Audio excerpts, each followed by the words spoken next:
Now these valves, they're adjustable by height. You can twist.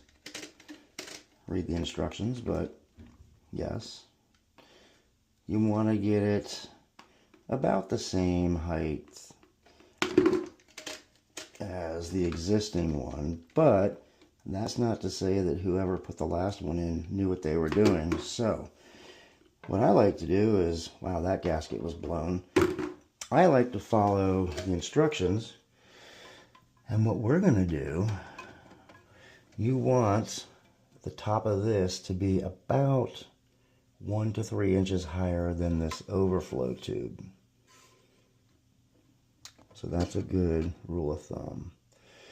Obviously, you want to make your adjustments prior to installing it, because once it's installed, you're going to have a hard time adjusting that. So I'd go a little bit longer. This will affect how much water, how high the water goes into the tank.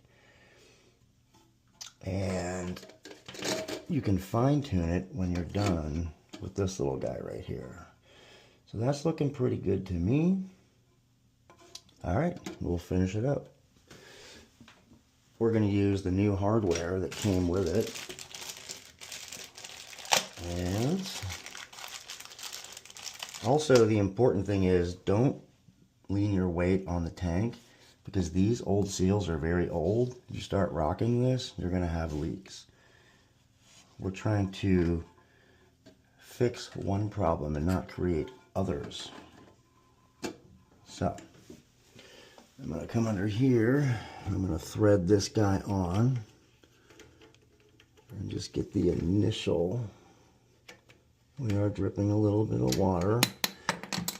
I actually turned off the building water supply, but we still have some residual.